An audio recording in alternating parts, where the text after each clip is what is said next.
إن الحمد لله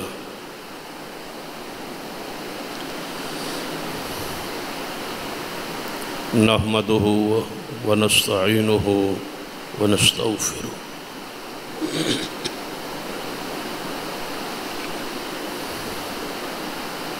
ونعوذ بالله من شرور أنفسنا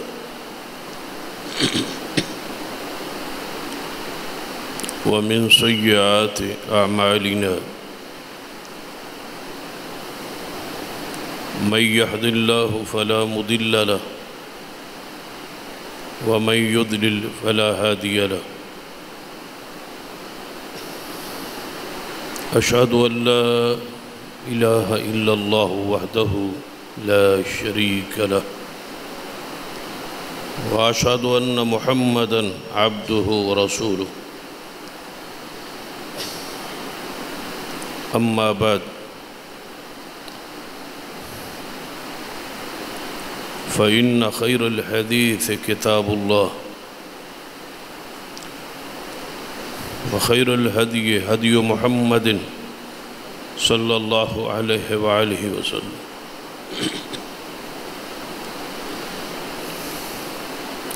وشر الأمور محدثاتها وكل محدثة بدعة وكل بدعة ضلالة أما بعد فأعوذ بالله السميع العليم من الشيطان الرجيم من همزه ونفخه ونفثه بسم الله الرحمن الرحيم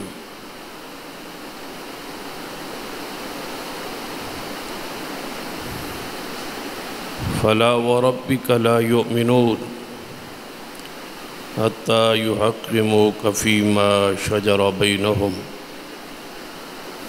ثم لا يجدوا في أنفسهم حرجا مما قضيت ويسلموا تسليما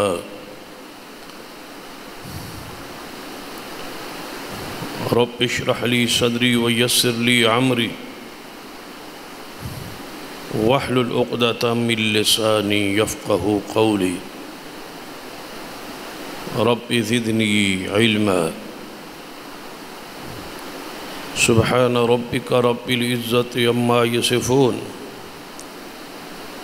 وسلام على المرسلين والحمد لله رب العالمين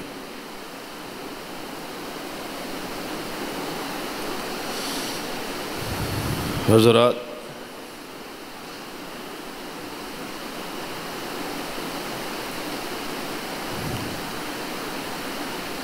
دنیا میں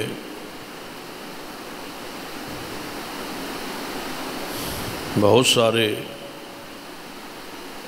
گروہ موجود ہیں۔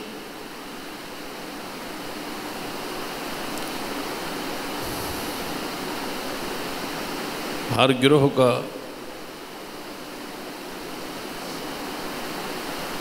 کوئی نہ کوئی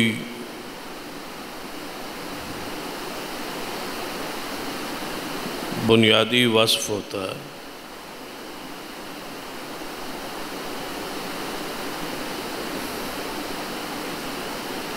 جس کی وجہ سے وہ مشہور یا شہرت پاتا ہے، چاہے وہ وصف اچھا ہو یا برا ہو۔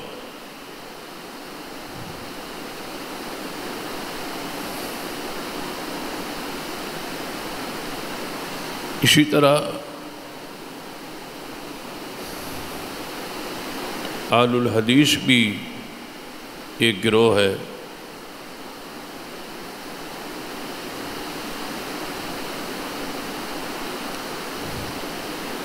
یہ شروع سے لے کر آج تک اس دنیا میں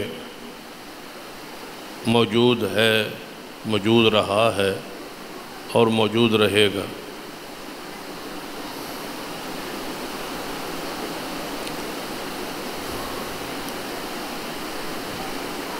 اس کے بھی کچھ اوصاف، کچھ خوبیاں ہیں۔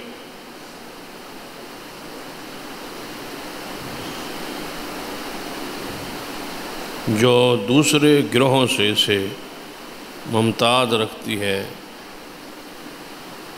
بلند رکھتی ہے، اور ان خوبیوں کی وجہ سے ہی اس نے دنیا میں شہرت پائی۔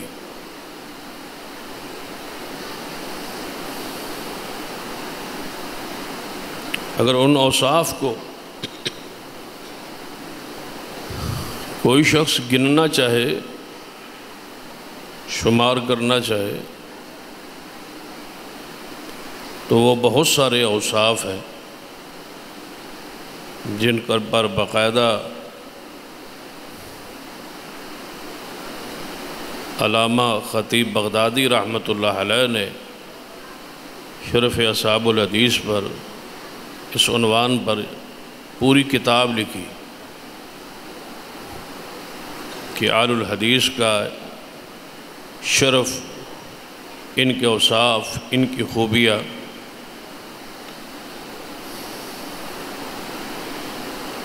میرے علم میں کسی اور فرقے کی خوبیوں پر، ان کے اچھے اوصاف پر کسی محدث نے کوئی کتاب نہیں لکھی، اور یہ شرف بھی آل الحدیث کو حاصل ہے کہ ان کی خوبیوں پر محدثین نے کتابیں لکھی۔ یہ ایک بڑا خوبصورت شرف ہے، یہ ہمارا وقار ہے کہ محدثین کتابیں لکھ رہے ہیں ہمارے اوصاف پر، ہماری خوبیوں پر۔ آج اگر کوئی ایسا عالم یا واعظ یا خطیب ہماری تعریف میں کوئی بات چلتے چلتے کہہ دے، یا کسی اور گروہ کے بارے میں کوئی بات کہہ دے دوسرے گروہ کا، تو وہ فخر محسوس کرتا ہے کہ فلاں گروہ کے، فلاں مسلک کے، فلاں اتنی بڑی شخصیت نے ہماری تعریف میں یہ بات کی۔ اگر یہ شرف ہے، اگر یہ بات باعث فخر ہے، تو پھر ہمارے لیے یہ فخر ہے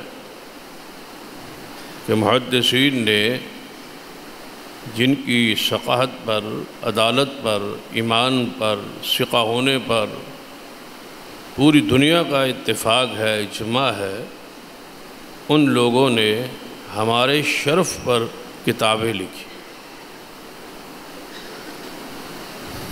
تو بہت سارے اوصاف ہیں اس گروہ کے جسے ہم آل الحدیث کہتے ہیں۔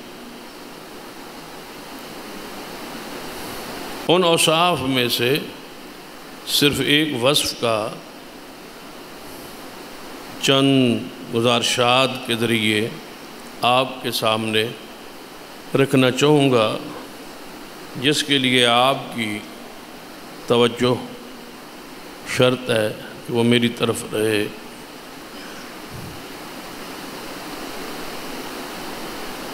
نبی رحمت صلی اللہ علیہ وسلم کی حدیث ہے جامع ترمذی میں، آپ نے ارشاد فرمایا کہ ان الدین بدأ غریبا، کہ یہ دین اسلام اجنبیت سے شروع ہوا، یعنی اس کی دعوت اجنبیوں کی جیسی دعوت تھی، یعنی ایک ماحول میں، ایک معاشرے میں ایک عقیدہ، ایک نظریہ، ایک حالات چل رہے تھے، اس میں یہ آواز، یہ دعوت نئی سی اجنبی سی محسوس ہوتی تھی، اس لیے لوگ مخالفت کرتے تھے۔ انبیاء علیہ السلام سرور کائنات محمد رسول اللہ صلی اللہ علیہ وسلم مخالفت کرتے تھے کہ یہ دعوت اجنبی دعوت، اور پھر طبقے کے کمزور لوگ جو مالی لحاظ سے کمزور لوگ تھے، سب سے پہلے انہوں نے اس دعوت کو قبول کیا۔ جن کا معاشرے میں ظاہری طور پر کوئی حیثیت نہیں تھی، انہوں نے اس دعوت کو قبول کیا۔ پھر آپ نے فرمایا کہ دوبارہ ایسا وقت آئے گا، پھر یہ دعوت عام ہوئی، اس کو عروج ہوا، بڑے لوگوں نے چھوٹے لوگوں نے سب نے قبول کیا، حکمران جو تھے وقت کے انہوں نے بھی اس دعوت کو قبول کیا۔ پھر آپ نے فرمایا ایسا وقت آئے گا کہ جس طرح یہ اسلام شروع ہوا تھا اجنبیت سے، اسی طرح پھر اجنبیت کا یہ شکار ہو جائے۔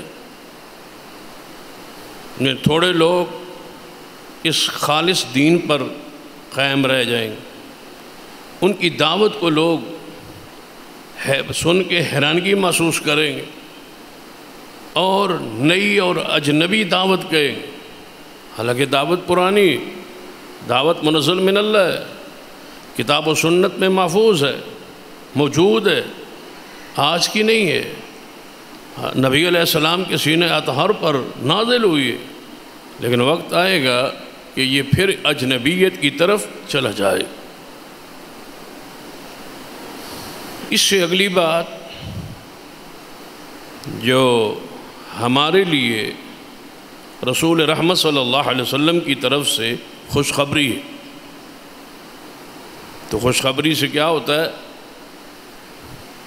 کہ انسان کا چہرہ کھلکھلا اٹھتا ہے، خوش ہوتا ہے، اس کے چہرے پر تازگی آتی ہے، سکون محسوس ہوتا ہے، اور پھر خوشخبری وہ رسول اللہ کی طرف سے ہو اور یقینی ہو، یہ رسول اللہ کی طرف سے جو آئے گی خبر وہ یقینی ہے، اس میں کوئی شک شبہ نہیں ہے۔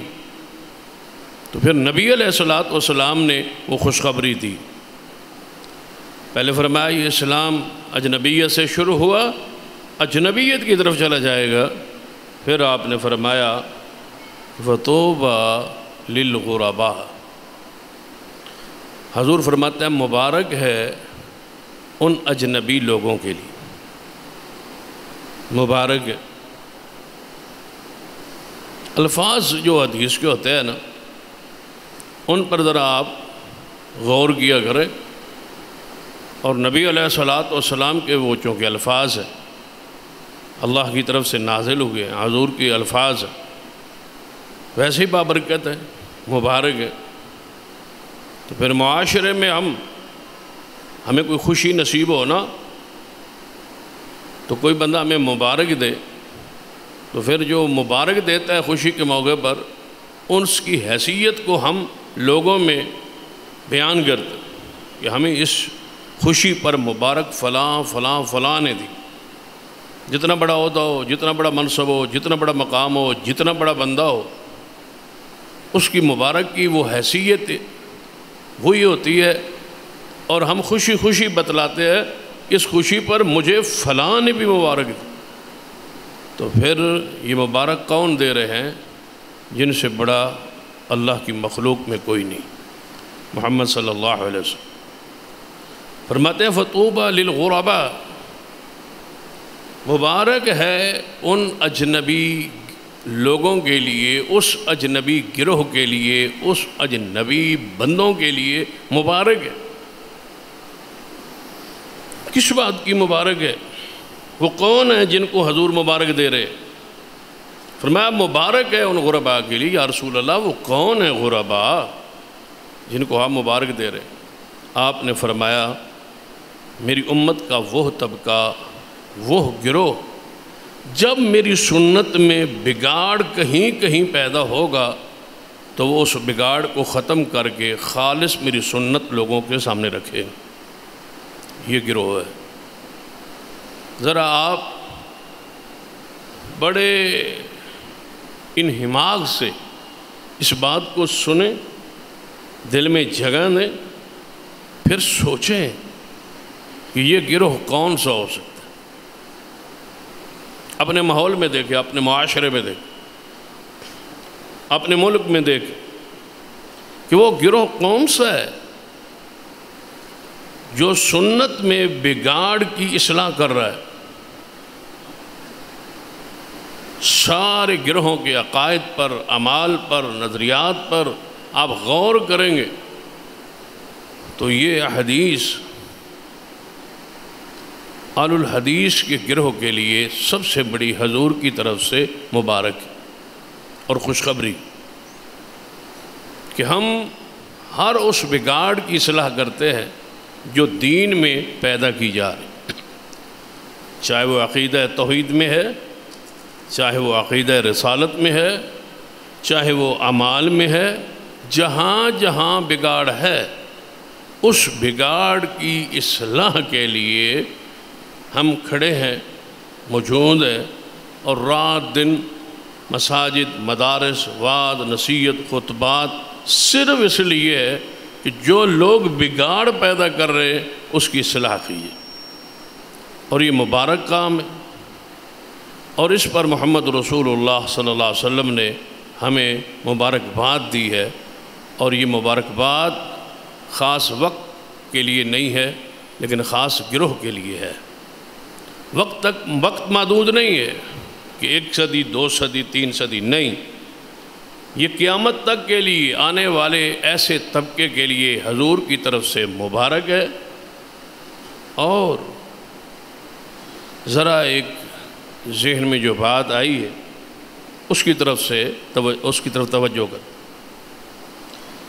کہ یہ مبارک جو ہے حضور کی طرف سے، کیا یہ کم شرف ہے؟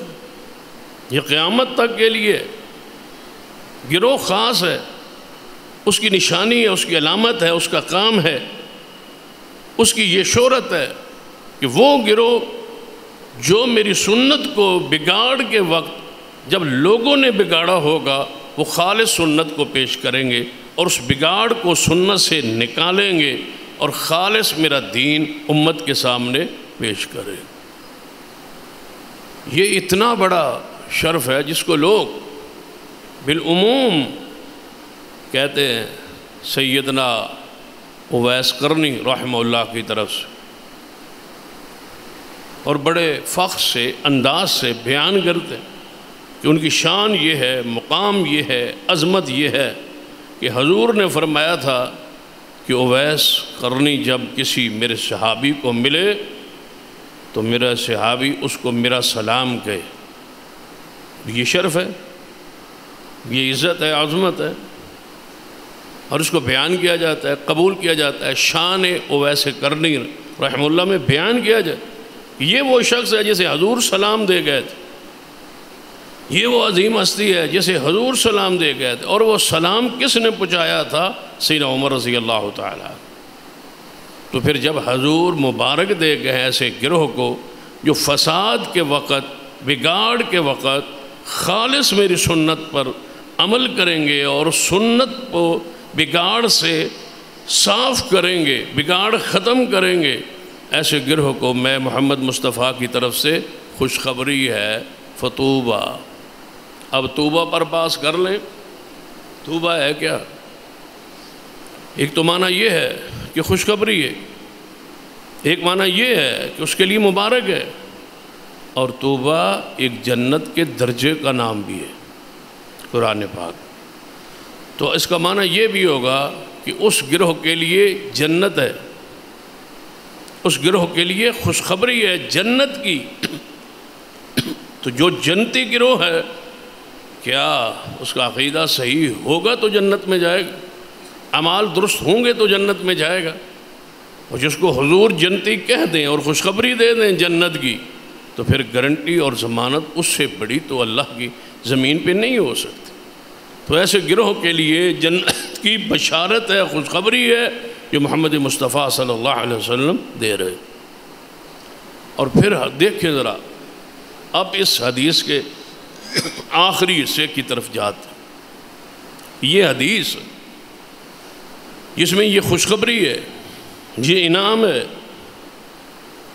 کیا واقعی ہم نے ایسا کیا؟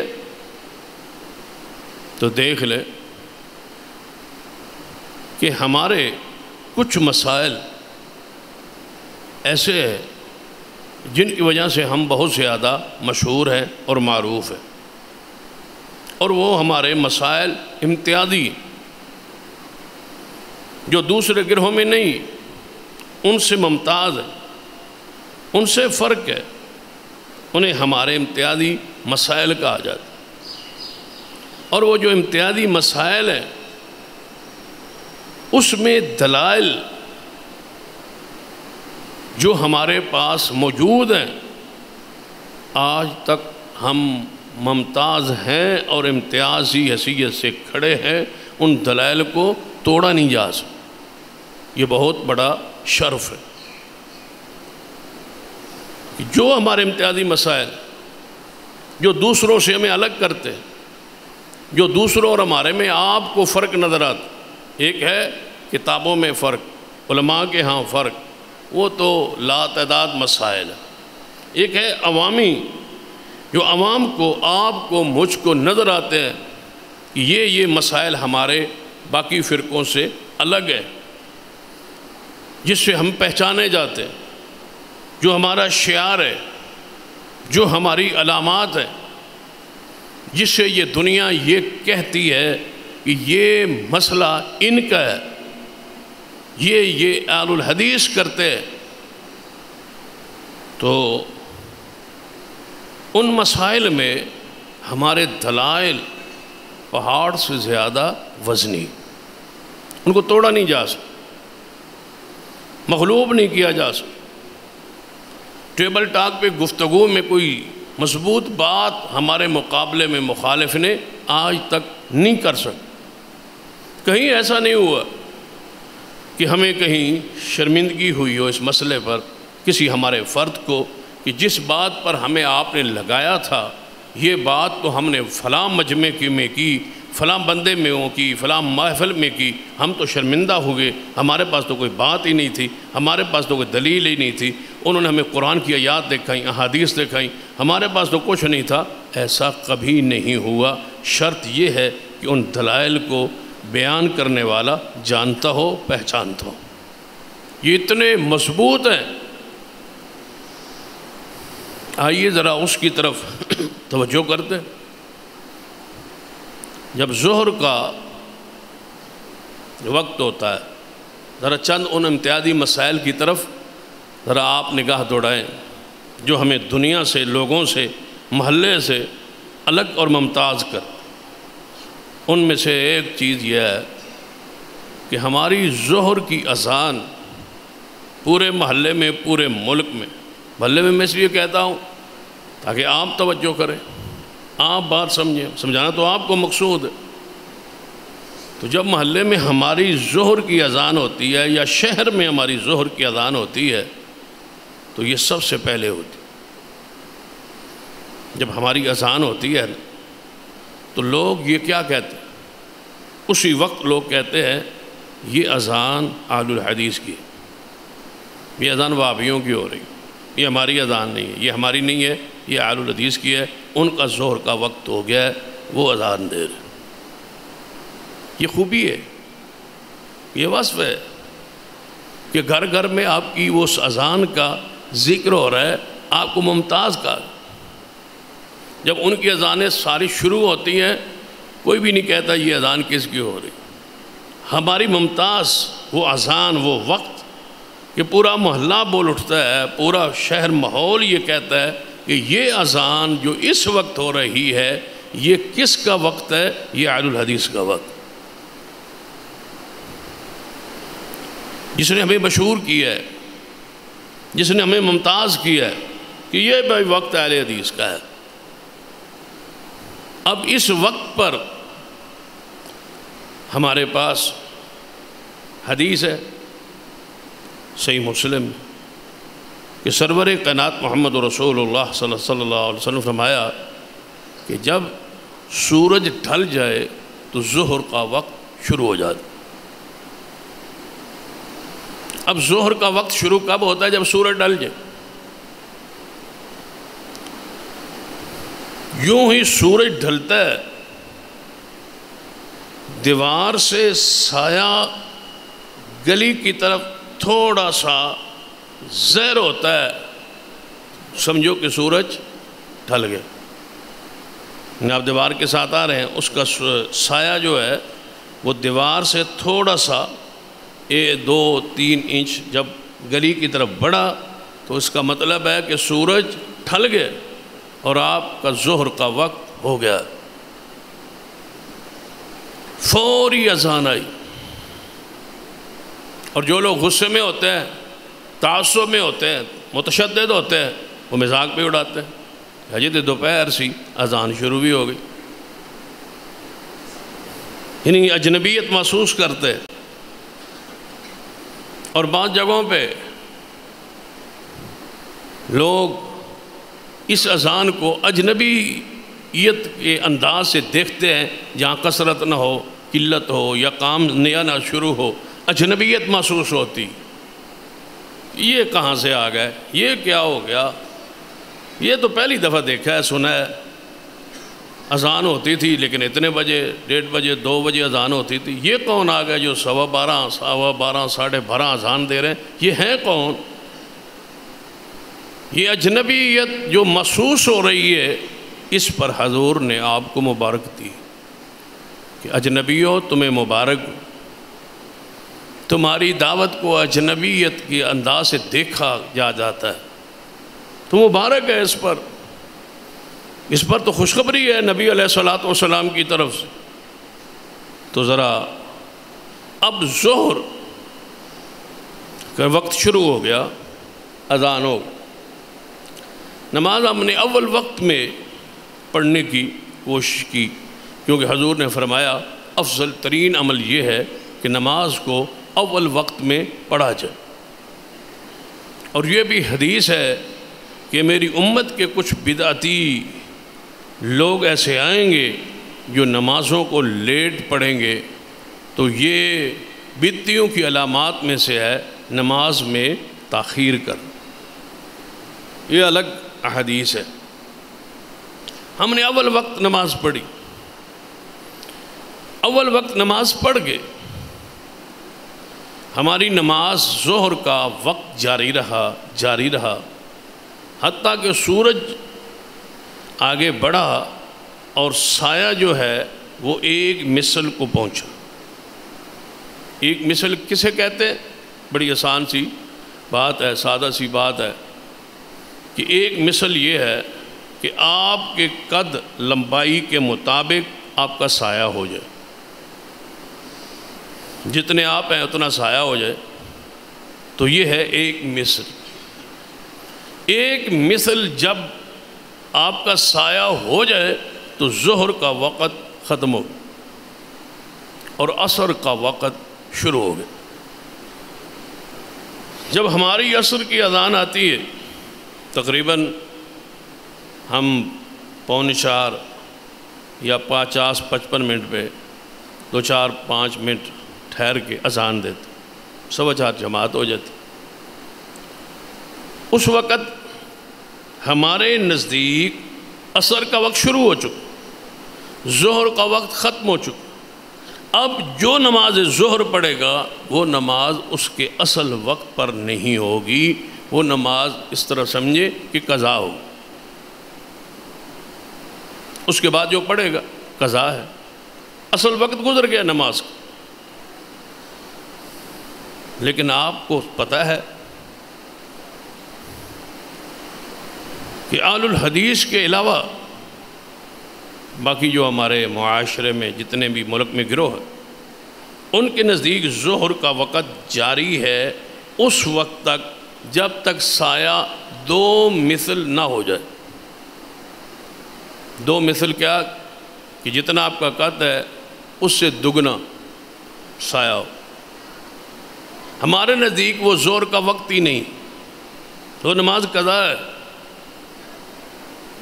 وہ بیٹھے رہتے ہیں، عصر کا وقت شروع ہونے کا انتظار کرتے ہیں۔ جب سورج پیلا ہونا شروع ہو جائے تو وہ سمجھتے ہیں کہ اب عصر ہو گئی، سایہ 2 مثل ہو گیا، زور کا وقت ختم ہو گیا، عصر کا وقت شروع ہو۔ اور یہ منافقین کی علامات میں سے ایک علامت ہے کہ وہ عصر کو بیٹھا رہتا ہے عصر کے انتظار میں، پڑھ لیتا ہوں، وقت ہے۔ ہم نے 1 مثل کے بعد عصر شروع کر دی، عصر پڑھ لی، وہ انتظار میں کہ ہم نہیں پڑھیں گے، ہمارا ابھی زور ہے وقت۔ صحیح حدیث جتنی بھی ہے دلائل سے، انتہائی دلیل کے لحاظ سے وہ مضبوط ہے۔ صحیح بخاری و مسلم کی حدیث ہے کہ 1 مثل پر زور کا وقت ختم ہے۔ لیکن آپ سوچیں اور تصور کریں کہ روزانہ لاکھوں کے تعداد میں لوگوں کی نمازوں کو جان بوجھ کے وقت کے بعد قضا کروا کے پڑھائی جاتی۔ یہ ان کو پتہ ہے کہ حدیث یہ کہہ رہی، یہ مسئلہ ان کے علم میں ہے کہ حدیث ایسا کہہ رہی، زور کا وقت 1 مثل پر ختم ہو گیا ہے، لیکن وہاں زور جاری ہے اور روزانہ قضا ہو رہی ہے۔ چلو زیادہ سے زیادہ یہ کہہ سکتے ہیں نا کہ ان کی جو جماعت ہوتی ہے باقی فرقوں کی، گروہوں کی، تو وہ جماعت 1 مثل کے اندر ان کی ہو گئی۔ اس کے بعد جتنے لوگ رہ جائیں گے وہ تو وقت ختم ہونے کے بعد پڑھیں۔ ان کی قضا کا وہ کہہ رہے ہیں ادا ہے، وقت پر میں پڑھ رہا ہوں، جبکہ وقت ہے ہی نہیں۔ تو اس ظہر کے وقت نے اور عصر کے وقت نے ہمیں باقی جتنے گروہ ہیں ان سے ممتاز کی ہے، بلند کی ہے۔ یہ فرق ہے جس پر ہم شہرت رکھتے ہیں کہ ہم ہر نماز ظہر بالخصوص اور عصر کی نماز اپنے اصل وقت پہ پڑھتے۔ بقیوں کی عصر خلاف سنت ہے اور زور تو ہے ہی اپنے وقت میں نہیں۔ اس سے اللہ سے ڈرنا چاہیے۔ یہ قابل مواخذہ چیز ہے، آپ کو پوچھنا چاہیے۔ یہ ایسی احادیث واضح، کچھ مسائل ہیں جن میں ہمارے پاس احادیث بالکل واضح ٹھوس دلائل ہیں، ان میں سے سب سے زیادہ روشن دلیل یہ ہے اس مسئلے پر، لیکن آج تک ہم نے اس کو یعنی کہ ہائٹ لائٹ کیا ہی نہیں، بتایا ہی نہیں۔ ان کی ظہر کی روزانہ کی نماز خلاف سنت، روزانہ وقت سے ٹال کے قضا کر کے پڑھتے۔ تو جو لوگوں کی نماز کو برباد کرے اس سے بڑا مجرم کون ہو؟ حساب تو نماز کا ہے سب سے پہلے، تو نماز ہی وقت پر نہیں ہے۔ عقیدہ بنا دیا گیا ہے کہ آپ کا نماز کا وقت یہاں تک ہے، جبکہ ایسا نہیں۔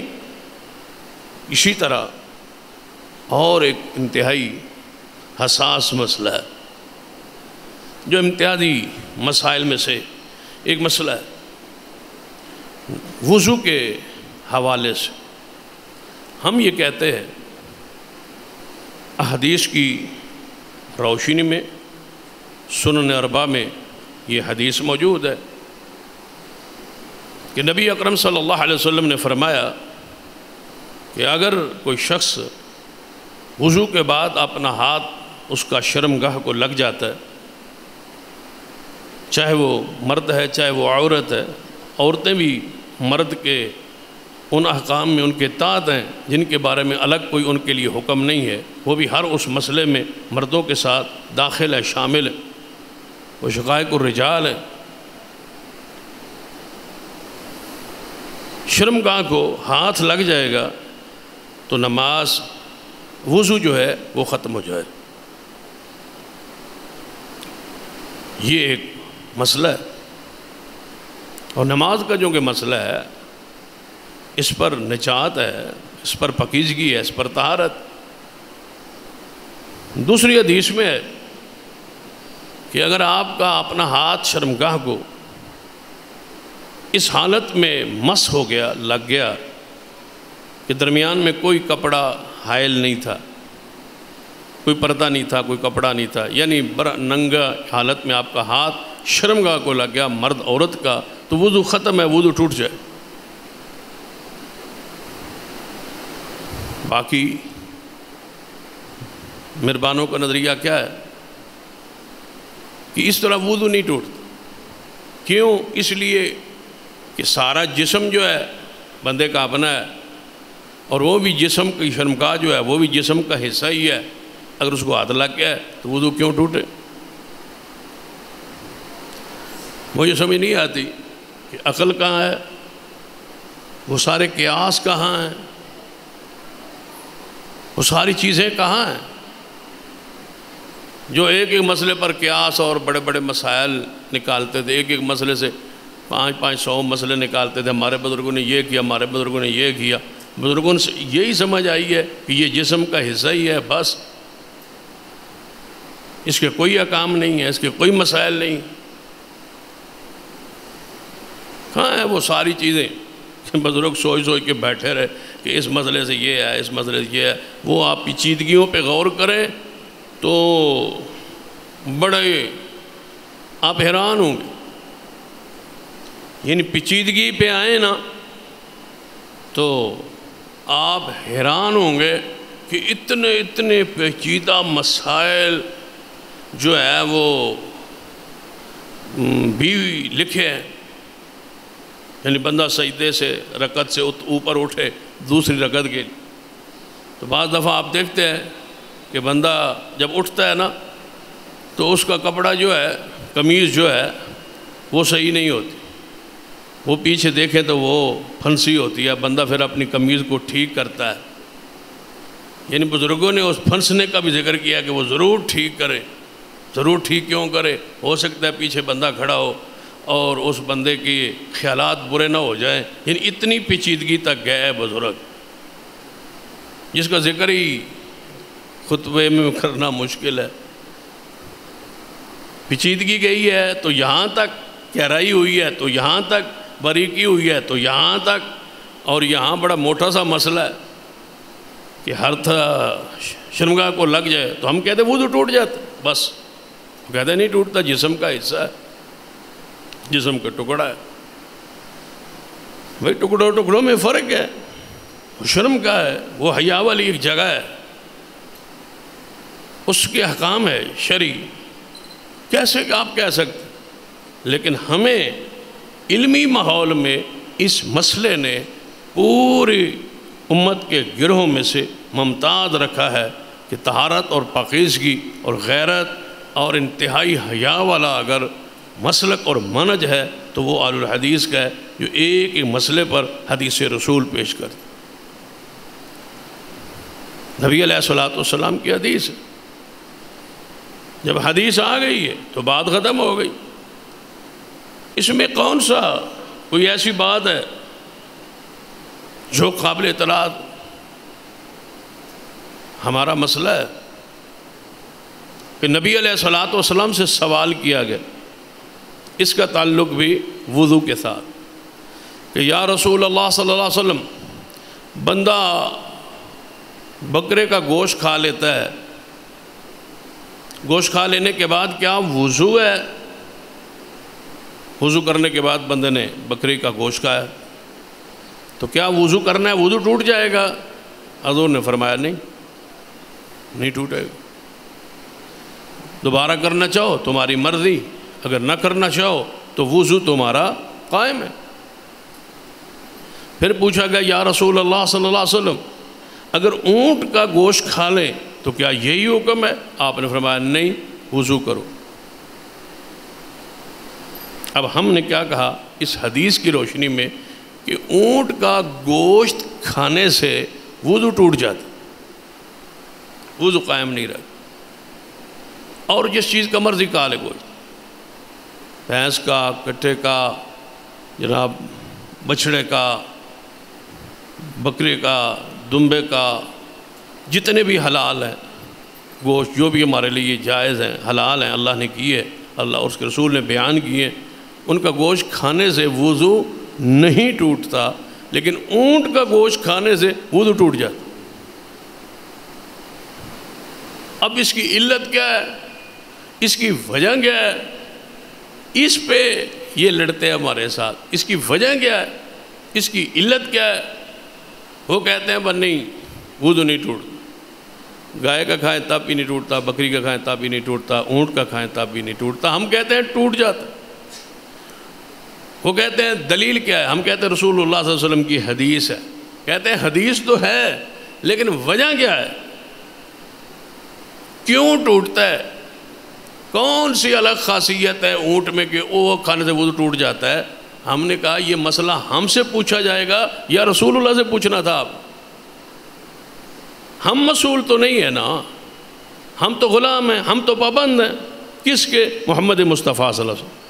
آپ نے علت بیان نہیں کی، صحابہ نے نہیں پوچھی، اب علماء نے جو علتیں بیان کی ہیں، وجوہات بیان کی، ان کی طرف میں جاتا ہی، بس حدیث ہے۔ خواہ مخواہ جواب دینے کے لیے بندہ جو علتیں اور وجوہات بیان کرتا رہے تو اس پہ جانے کی ضرورت کیا ہے؟ اتنا ہی کہہ دیں کہ حضور نے فرمایا کہ اونٹ کا گوشت کھانے سے وضو ٹوٹ جاتا۔ اب کیوں ٹوٹتا ہے یہ صحابہ نے پوچھا نہیں، حضور نے بتایا نہیں۔ صحابہ کرام کو یہی سمجھایا گیا تھا، جو حضور فرمائے وہ مانو، عمل کرو، صحابہ کرتے رہے۔ اب ان کو بیماری ہے کہ ایسا کیوں ہے، ہم سے پوچھتے ہیں بھئی ہم شارع ہیں، نعوذ باللہ، ہم پر وحی آتی ہے، نعوذ باللہ، حضور نے فرمایا وضو ٹوٹ جاتا ہے، بھئی کیوں ٹوٹتا ہے؟ بھئی ہم کہتے رہیں گے کہ ٹوٹ جاتا ہے، ہم گوشت کھانے کے بعد وضو کریں گے اس لیے کہ حضور نے فرمایا کرو، کیوں ٹوٹتا ہے یہ قیامت والے دن حضور سے آپ پوچھیں گے، یا آپ کے نزدیک ویسے بھی حضور ہر جگہ موجود ہیں تو ویسے پوچھ لیں، یعنی یہاں بھی پوچھا جا سکتا ہے کیونکہ آپ کے گھر میں تو تشریف لاتے ہیں، یا یہاں پوچھ لیں، حاضر ناظر ہیں، زندہ ہیں، موجود ہیں، درود سنتے ہیں، سلام سنتے ہیں اور دیکھتے ہیں آپ کو، اور آپ کے جلسے کی کرسی خالی ہوتی ہے حضور کے لیے، تو پوچھ لینا۔ اگر یہاں آپ کے ساتھ حضور ناراض ہیں، بولتے ہی نہیں ہیں، حاضر ہیں، موجود ہیں، تو پھر جن سے حضور ناراض ہیں اگر ہم ناراض ہو جائیں تو اس میں کون سا جرم ہے؟ بھئی حضور موجود ہیں، آپ سے بولتے نہیں، حضور موجود ہیں، آپ کو جواب دیتے نہیں، حضور آپ کو دیکھتے ہیں لیکن آپ سے بولتے نہیں، آپ کو مسئلہ سمجھاتے نہیں، آپ غلط کرتے رہتے ہیں، حضور بولتے نہیں، یا تو حضور پھر ناراض ہیں آپ سے، یا پھر یہ کہہ لیں یا یہ کہہ لیں کہ یا موجود نہیں ہے، دنیا سے تشریف لے گئے، جو مسلمانوں کا عقیدہ ہے، جو قرآن کا عقیدہ ہے، جو حدیث کا عقیدہ ہے، یا اس کو مان لیں۔ ہم علت میں وہاں جائیں گے جہاں حضور سکھلائیں گے کسی مسئلے کو، اور یہ اپنا ٹیڑھا پن جو ہے نا ہمارے دلوں کا، اس کو دور کریں۔ بعض لوگ کہتے ہیں علتیں پوچھتے، اس کی علت کیا ہے؟ حضور نے ایسا کیوں کیا ہے؟ بھائی کیوں کیا ہے؟ آپ کون ہوتے ہیں حضور سے کہنے والے آپ نے کیوں کیا ہے؟ حضور نے کیے اللہ کے حکم سے، آپ کریں اس لیے کہ محمد مصطفیٰ صلی اللہ علیہ وسلم نے کیا ہے۔ اس میں کوئی دیکھے نا، حضور خطبہ جمعہ ارشاد فرما، دوران خطبہ ایک شخص آیا پیچھے سے، مسجد سے داخل ہو، اس نے وہیں رک کے کہا یا رسول اللہ صلی اللہ علیہ وسلم، جانور ہلاک ہو گئے، بندے ہلاک ہو گئے، پیاس ہے، پانی نہیں ہے، بارش کے لیے دعا کر دیں۔ آپ نے دعا کر دی، آپ نے خطبے دوران ہی جب بھی اس نے یہ گزارش کی، سفارش کی، حضور نے فوری دعا کے لیے ہاتھ اٹھائے۔ اب حضور نے یہ نہیں فرمایا آؤ چلو دعا کرتے، میں بھی ہاتھ اٹھاتا ہوں آپ بھی ہاتھ اٹھائیں، نہیں، حضور نے جو ہی ایسے ہاتھ اٹھائے صحابہ نے از خود اٹھا لی، حضور نے کر لیا، صحابہ نے کر لی۔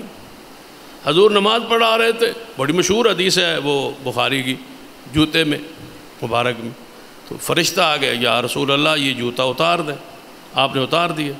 صحابہ کرام سے بعد میں آپ نے پیچھے جب نماز مکمل کی دیکھا تو سارے صحابہ کا جوتے اترے ہوئے تھے، آپ فرمایا آپ نے کیا کیا، آپ نے جوتے کیوں اتارے؟ یا رسول اللہ آپ نے جو اتارے۔ فرمایا ہمارے پاس میرے پاس تو جبریل آیا تھا۔ فرمایا آپ کے پاس جبریل آیا ہوگا، ہم نے محمد مصطفیٰ کو دیکھ لیا، بس یہ ہے اتباع۔ یہ ہے اطاعت۔ بھئی ایسا کیوں ہے؟ بکری کے یہ اوصاف ہے، اب بیٹھا ہے 500 مولوی، بکری کے یہ اوصاف ہے، اونٹ کے یہ اوصاف ہیں، پھر اونٹ کے کھانے سے کیوں ٹوٹتا ہے؟ ہمارے فقہاء نے لکھا ہے کہ اونٹ کے سے بھی روزہ نہیں ٹوٹتا، اس لیے کہ اس میں یہ اوصاف ہے، اس میں یہ اوصاف ہے۔ او اللہ کے بندو، حدیث ہے، محمد مصطفیٰ نے فرمایا ٹوٹ جاتا ہے، بس سمعنا وأطعنا۔ ہمیں اللہ نے ممتاز اس لیے کیا ہے کہ ہم حدیث کے آگے چوں چرا نہیں کرتے، قیاس نہیں لے آتے کہ یہ ہوگا یہ ہوگا، ایسا کیوں ہوگا ایسا کیوں ہوگا، بس حدیث ہے اس کو ہم نے مانا ہے بغیر کسی یعنی کہ تعویل کے، صرف اس جذبے سے کہ یہ محمد مصطفیٰ صلی اللہ علیہ وسلم کا فرمان۔ ہم یہ کہتے ہیں وضو کے مسائل میں ہی ایک اور مسئلہ ذہن میں آ گیا تو اس کو بھی سن، کہ اگر کوئی شخص وضو کے بعد اس کا خون بہہ نکلتا ہے، ایک تو ہے نا خون کا نکلنا اس راہ سے جس راہ سے کوئی چیز بھی ہوا خارج ہو یا بولو براز خارج ہو تو وضو ختم ہو جاتا ہے، وہ تو الگ مسئلہ۔ ایک ہے جسم کے کسی اور حصے سے خون نکلنا شروع ہو، زخم ہو گیا،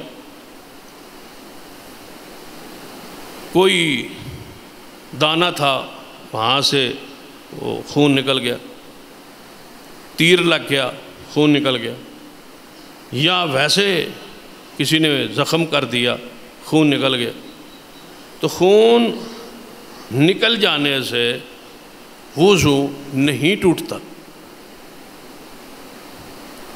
اس پر بے شمار دلائل موجود ہیں، حدیث بھی موجود کہ اگر کوئی بندہ وضو کرنے کے بعد اس کا خون نکل آتا ہے جسم کے کسی ایسے حصے سے جو نواقض وضو میں شامل نہیں ہے یہ خون، تو وضو نہیں ٹوٹتا۔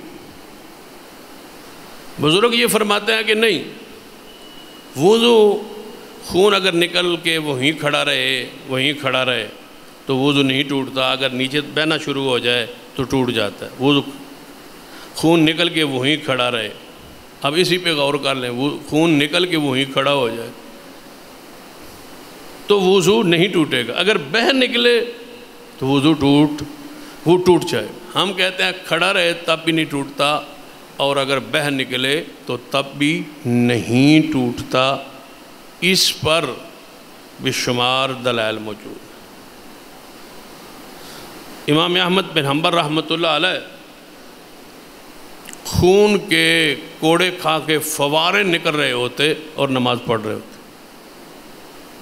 صحابہ کرام کے بعد تو بے شمار ایسے واقعات، بلکہ میں خود ایک اجتماع میں یعنی مسجد میں ہم نے نماز پڑھی تو وہاں تبلیغی جماعت آئی ہوئی تھی، تو ان کا بیان جاری تھا، تو ہم نکلنے لگے تو انہوں نے کہا، انہیں نہیں پتہ تھا کہ یہ کون ہے، انہوں نے سمجھ نمازی ہیں یہاں سے گزر نماز، ہم تو مسافر تھے وہاں سے گزر کے نماز پڑھ رہے۔ انہوں نے کہا جی بیان ہو رہا ہے، آپ ہی ذرا بیٹھ جائیں، وہ جس طرح دعوت دیتے ہیں کرام کرتے۔ ہم بیٹھ گئے، چلو 5-10 منٹ سن ہی لیتے۔ تو جو بیان فرما رہا تھا وہ فرمانے لگے کہ صحابہ کرام رضوان اللہ علیہ کی نمازوں پہ قربان جائے، ہماری نمازیں تو کیا ہیں، ہم تو اپنا حساب کتاب، وہ دکانوں کا حساب کتاب اور معاملات کے خیالات ہم تو نمازوں میں کرتے رہتے ہیں۔ صحابہ کرام کی نمازیں تھیں وہ بڑی باکمال تھیں، وہ ان کو تو تیر لگ رہے تھے اور خون نکل رہا تھا اور وہ نماز ان کی نہیں ٹوٹتی تھی اور نماز پڑھتے رہتے تھے۔ جب وہ بیان ختم ہوا تو میں نے پوچھ لیا، میں نے کہا چلو انہوں نے دعوت دی ہے ہم بھی تھوڑی سی دعوت دیں۔ تو میں نے کہا حضرت آپ نے فرمایا ہے کہ صحابی رسول کا خون نکل رہا تھا، بہہ رہا تھا اور نماز وہ پڑھتے رہے، تو ہماری فقہ کا تو مسئلہ یہ ہے، اب اس کو تو نہیں پتہ تھا یہ کون سی فقہ کا، میں کہا ہماری فقہ کا تو مسئلہ یہ ہے کہ خون نکلنے سے وضو ٹوٹ جاتا ہے، تو اس لیے وہ صحابی کا تو پھر وضو نہیں رہا ہوگا، کہتا ہے ہاں اصل میں وہ پھنس گیا نا، پتہ کیا کہتا ہے، ہو سکتا ہے وہ صحابی جو ہے وہ شافعی مسلک کا ہو، وہ صحابی، کیوں امام شافعی رحمۃ اللہ علیہ کے نزدیک وضو خون بہنے سے نہیں ٹوٹتا، امام ابو حنیفہ رحمہ اللہ کے ہاں ٹوٹ جاتا ہے، ہو سکتا ہے وہ صحابی شافعی ہو۔ تو میں نے کہا میں نے ایک عجیب بات سن لی آپ سے، کہتا ہے وہ کون سا؟ میں کہا امام شافعی، صحابی بھی شافعی ہوگا، جب تک امام شافعی تو پیدا ہی نہیں ہوئے، صحابی کی بات ہے، امام شافعی تو تھے ہی نہیں، جب تھے نہیں تو مسلک کیسے تھا؟ کہتا ہے یہ بزرگوں سے جا کے پوچھے، ہمارا مسئلہ، ہم تو ان پڑھ لوگ، ہم تو سیکھنے کے لیے نکلے ہوئے ہیں۔ میں نے کہا تو ان سکھائے گا کون؟ جاہل ہو، سکھائے گا کون؟ جب سارے جاہل ہو تو سکھائے گا کون؟ سیکھنے کا طریقہ تو یہ ہے نا کہ 10 بندے ہوں، ساتھ ایک عالم ہو، سکھا ہو، جو ان 10 کو سکھائے اور دنیا کو بھی سکھائے۔ یہ ایسے سیکھنے نکلے ہوئے ہیں جن کو پتہ ہی نہیں ہے کہ سکھائے گا کون، ہے کون، عالم کون، 10 کے 10 ان پڑھ، اور سارے کہتے ہیں کہ ہم سیکھنے کے لیے نکلے ہوں، سکھائے گا کون؟ سکھانے والا تو ہے ہی کوئی نہیں۔ یہ حالت یہ انداز ہے۔ اس پر تو اگر بندہ وضو کرنے کے بعد کوئی بات ہوتی، بندہ ہنس پڑتا ہے، تھوڑا سا زیادہ ہنس لیا، کھلا کے ہنس لیا، بزرگ یہ فرماتے ہیں کہ ہنسنے سے بھی وضو ٹوٹ جاتا، اگر زیادہ ہنسیں گے تو وضو آپ کا ٹوٹ گیا، وضو ختم ہو گیا۔ مہربان ہے کیسے کہ نہ توڑنے پہ آئیں تو بڑے بڑے مسائل میں نہیں توڑتے، جب توڑنے پہ آئیں تو ہنسنے سے وضو ٹوٹ جاتا۔ ہم کہتے ہیں ہنسنے سے اچھی بات نہیں ہے زیادہ ہنسنا، یہ واقعی اچھی بات نہیں، لیکن یہ معنی نہیں ہے کہ ہنسنے سے وضو ٹوٹ جائے۔ دنیا کی کوئی حدیث کی کتاب لائیں جس میں حضور نے یہ فرمایا ہو کہ ہنسنے سے وضو ٹوٹ جاتا ہے، یا رسول اللہ صلی اللہ علیہ وسلم نے فرمایا ہو کہ خون بہنے سے وضو ٹوٹ جاتا ہے۔ عملی طور پر صحابہ کرام کے خون جاری رہے زخموں میں، جہاد میں، اور نماز پڑھتے رہے۔ حدیث موجود ہے اس پر، یعنی ایک نہیں 20 ایسے مسائل موجود ہیں جس نے اس گروہ آل الحدیث کو باقی سارے گروہوں سے ممتاز رکھا ہے ان دلائل کی بنیاد۔ یعنی ہم کھلے الفاظ میں حدیث پیش کرتے ہیں، دنیا کے پاس اس کا کوئی جواب نہیں، سوائے تعویلوں کے، سوائے خاموشی کے، سوائے مذاق کے، سوائے بزرگوں نے یوں کہا، یوں کہا، یوں کہا، یہ بزرگ یوں ہی کرتے رہے ساری زندگی اور وقت گزر گیا۔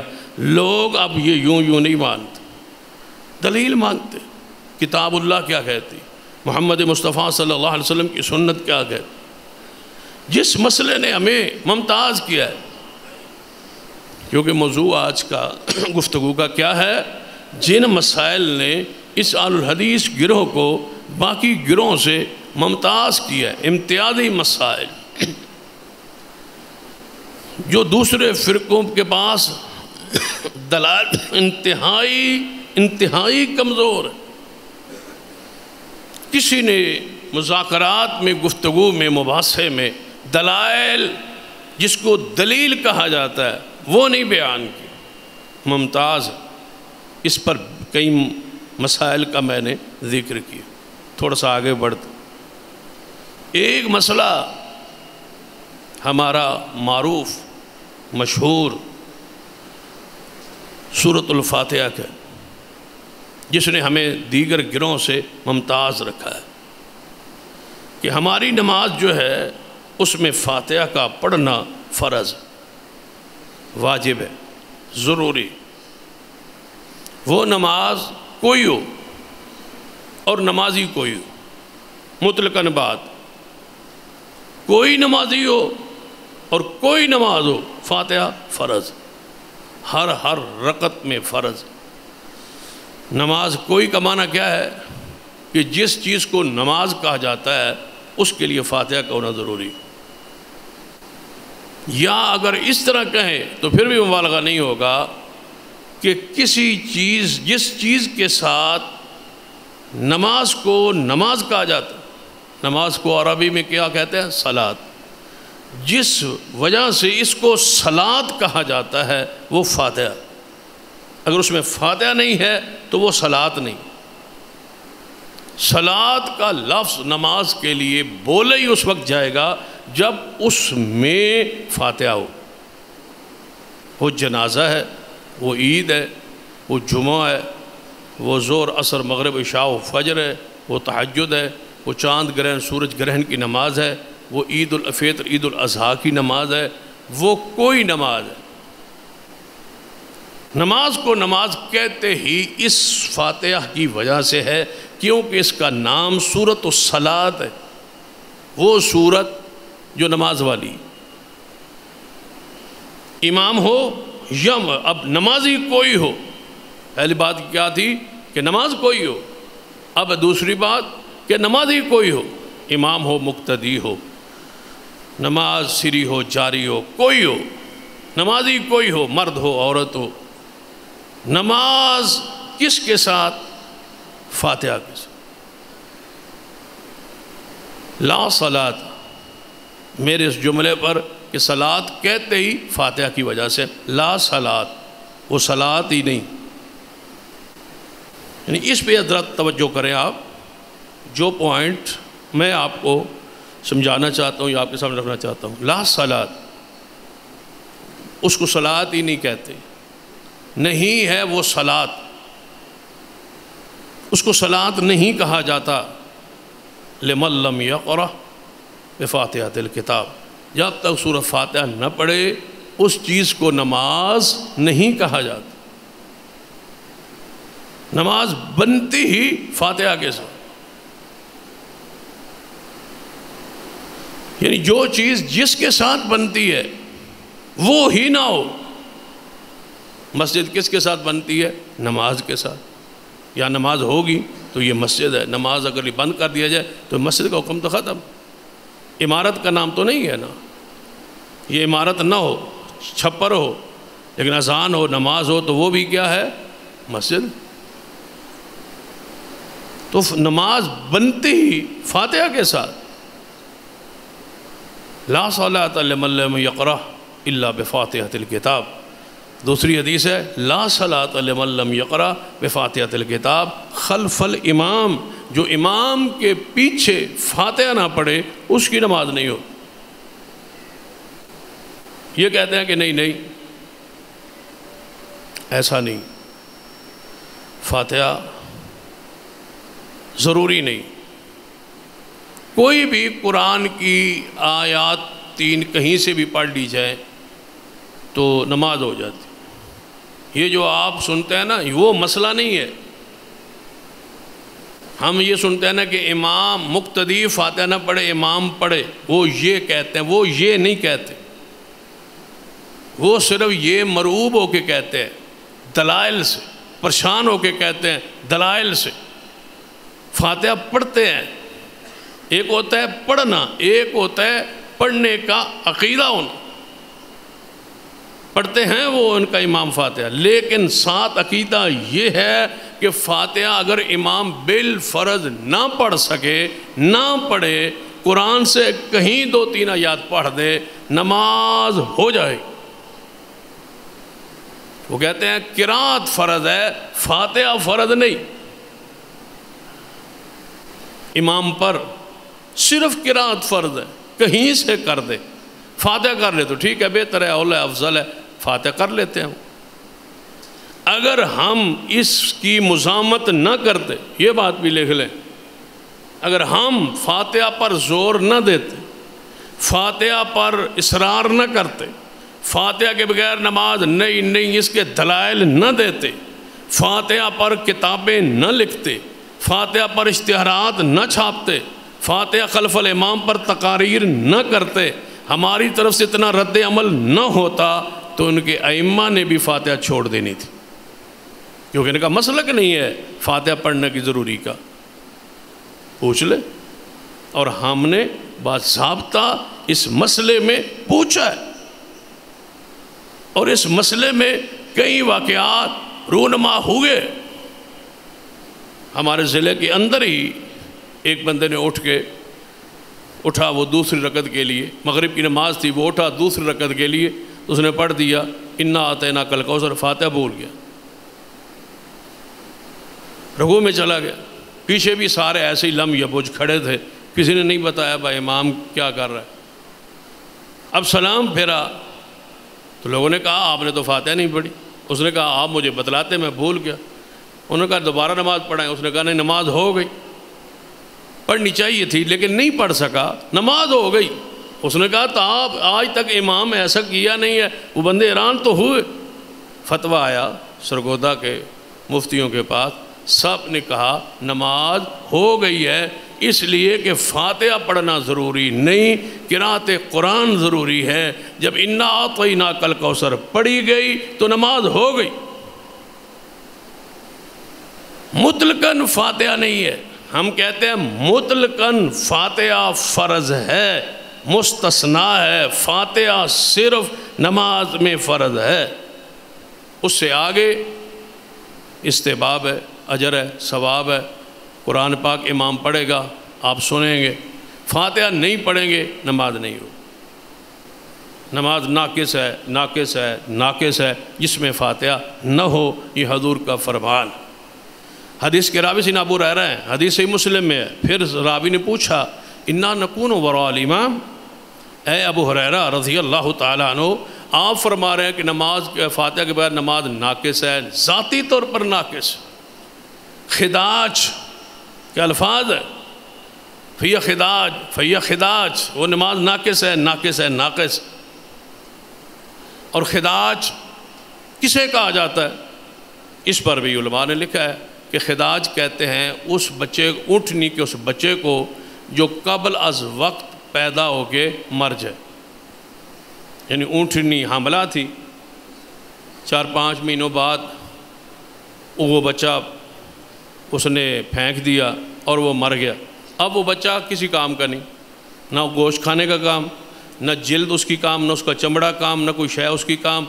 وہ خداج، اسے خداج کہتے ہیں۔ ناقص الخلقت وہ ہے جو ابھی پوری طرح بنا ہی نہیں، پورا وجود اس کا ہوا ہی نہیں جس سے فائدہ اٹھایا جا سکے۔ آپ بتائیں یہ ذات کی نفی ہو رہی ہے یا صفات کی نفی ہو رہی؟ ناقص الخلق ذات ہے، وہ نماز ہے ہی، جنسی طور پر وہ نماز ہی نہیں ہے جس میں فاتحہ نہیں ہے، اسے نماز نہیں کہتے۔ یہ جو چکر چلاتے ہیں نا کہ مکمل نہیں ہوتی، ناقص ہو جاتی، تو قربان جائے فقیہوں پر انعام کے لائق۔ کہتے ہیں نماز ہو جاتی ہے، کامل نہیں ہوتی، ناقص ہوتی ہے، ہو جاتی ہے۔ اب آپ تصور کریں بھائی، آپ لازمی ناقص پڑھنی، نماز ہے لیکن ذاتی طور پر نماز کا مطلقاً انکار نہ کریں، بس یہ کہیں کہ نماز ہو گئی ہے لیکن کامل نہیں ہوئی۔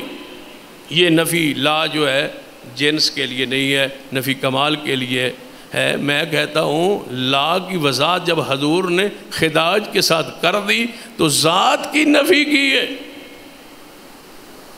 ذاتی طور پر، جنسی طور پر وہ نماز ہی نہیں ہے جس میں فاتحہ نہ ہو۔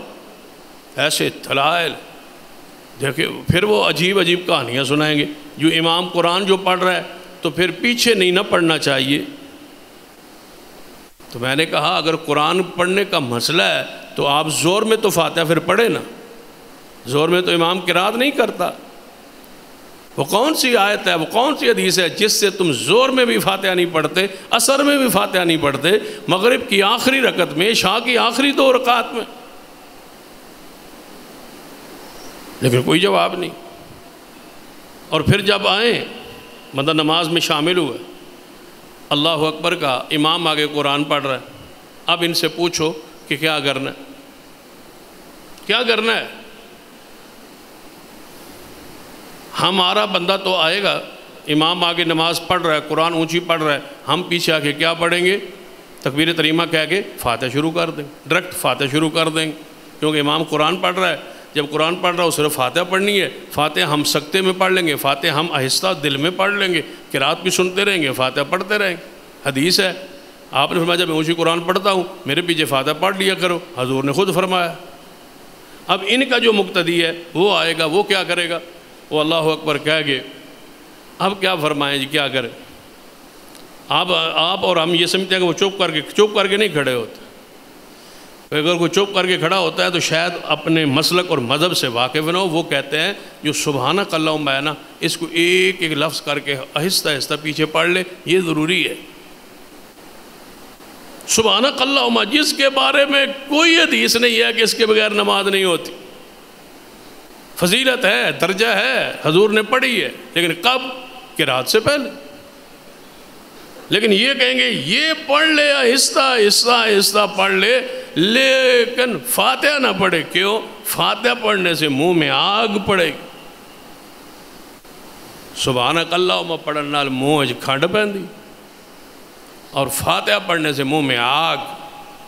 ان کے ایک صوفی گزرے ہیں، یا بختیار کاکی، بڑے صوفی گزرے ہیں پاکستان میں، ہندوستان میں اس کا نام ہے. وہ فاتحہ پڑھتے تھے، مشہور بات ہے، ان کی کتابوں میں لکھا ہے. وہ فاتحہ پڑھتے تھے. کسی عالم سے، مفتی سے مسئلہ پوچھا، بس سنا ہے آپ ہمارے مسلک کے حنفی ہو کے یا بختیار کاکی سے کہ آپ فاتحہ پڑھتے. تو انہوں نے کہا ہاں میں پڑھتا ہوں. تو انہوں نے کہا آپ نے مسئلہ نہیں سنا ہوگا. انہوں نے کہا کون سا مسئلہ؟ انہوں نے کہا جو فاتحہ امام کے پیچھے پڑے گا اس کے منہ میں آگ پڑے گی. اس نے کہا یہ سنا ہوا. آپ نے نہیں سنا ہوا ایک مسئلہ. اس نے کہا وہ کون سا؟ جو فاتحہ نہ پڑھے اس کی نماز نہیں ہوتی. انہوں نے کہا سنا ہوا ہے. فرمایا میں نے پھر دونوں مسئلوں کو سوچا ہے. ایک طرف پڑھوں تو آگ پڑتی ہے، دوسری مسئلہ یہ ہے کہ نہ پڑھوں تو نماز نہیں ہوتی. میں نے کہا چلو نماز ہو جائے، آگ قبول ہے. یہ نہ ہو کہ قیامت اور رب کہے بس تیری نماز ہی کوئی نہیں، تے نماز کوئی نہیں تے پھر تے جہنم دی آگے. تو میں کہا بس چلو آگ پیندی تے پین دیو، نماز بے نماز ہونا وارث نہیں. جس نے فاتحہ نہیں پڑھی اس نے نماز نہیں پڑھی، نماز نہیں پڑھی. ہمارے کچھ لوگ جو ہوتے ہیں نا وہ تھوڑا سے نرمی اور مسلط کا شکار ہوتے. بھئی نماز ہوئی نہیں. ایک بزرگ نے لکھا ہے، میں کئی دفعہ ان بزرگوں کو ملا ہوں تو برا میں تو ان سے کہتا ہوں اور وہ کہتے ہیں یار اب جان چھوڑ دے میری. میں نے کہا حضرت آپ نے لکھا ہے کہ نماز فاتحہ کے بغیر نہیں ہوتی، لیکن جو نہ پڑھے فاتحہ میں اس کو بے نماز تو نہیں کہتا. نماز نہیں ہوتی لیکن وہ بے نماز نہیں ہے. یہ ایک بڑا باریک مسئلہ ہے. میں نے وہ لکھ دیا ہے فاتحہ بغیر نماز نہیں، لیکن جس نے نہیں پڑھی وہ بے نماز نہیں. میں نے کہا تو اس پر تو شیخ حدیث ہے، ارج فصل فإنک لم تصلی، جا تو نماز پڑھ، تو نے نماز نہیں پڑھی. صرف اعتدال تھا، یعنی جلدی پڑھ رہا تھا. اوپر آ رہا ہے، جا رہا ہے، جا رہا ہے، آ رہا ہے. جیسے آپ نے کبھی پٹھانوں کو دیکھا ہوگا، ان کی نماز ایک الگ سے ٹائل ہے، آ رہا ہے، جا رہا ہے. یہ نماز کا طریقہ حضور نے جب دیکھا فرمایا تو نے نماز پڑھی ہی نہیں. صرف اعتدال کا مسئلہ ہے، جلدی کا مسئلہ ہے، تو نے نماز پڑھی نہیں. اللہ کے بندو فاتحہ تو اعتدال سے بھی زیادہ لازم ہے، ضروری ہے. اعتدال جس طرح فرض ہے فاتحہ بھی فرض ہے. فاتحہ نہیں پڑھی ایسے سمجھے اس نے نماز نہیں پڑھی. فاتحہ نہیں پڑھی ایسے سمجھے وہ مسجد میں آیا ہی نہیں. نماز نہیں، مسجد میں نہیں، آیا ہی نہیں. آیا ہے لیکن نہیں آیا، اللہ کے ہاں وہ نہیں آیا. اس نے پڑھی ہے، اللہ کے ہاں نہیں پڑھی. نماز ہی نہیں ہے، اس کو نماز کہتے ہی. یہ ایسے دلائل ہیں جس نے ہمیں دیگر گروہوں سے ممتاز رکھا. یہ چند امتیازی مسائل میں نے آپ کے سامنے رکھے. آئندہ جمعہ یہیں سے آگے کے جو چند مسائل ہیں اس کا ذکر کریں گے. تو یعنی کئی خطبات میں یہ شرف اصحاب الحدیث کے عنوان پر کئی خطبات ہم دیتے رہیں گے، جس سے آپ کو یہ سمجھانے کی کوشش کروں گا کہ یہ وہ گروہ ہے جس کے اوصاف محدثین نے بیان کیے ہیں، جس کی وجہ سے یہ گروہ دیگر فرقوں سے بلند اور ممتاز گروہ ہے، جس کے امتیازی مسائل پہاڑ سے زیادہ وزنی دلائل رکھتے ہیں، جن کے مقابلے میں انتہائی کمزور بلکہ مکڑی کے جالے سے بھی زیادہ کمزور دلائل ہیں دیگر لوگوں کے پاس ان مسائل میں، جن میں ہمارے پاس قرآن اور صحیح احادیث موجود ہے۔ اللہ ہمیں ان پر قائم رکھے۔ اقول قولی ھذا واستغفر اللہ لی ولکم ولسائر المسلمین وآخر دعوایا الحمد للہ۔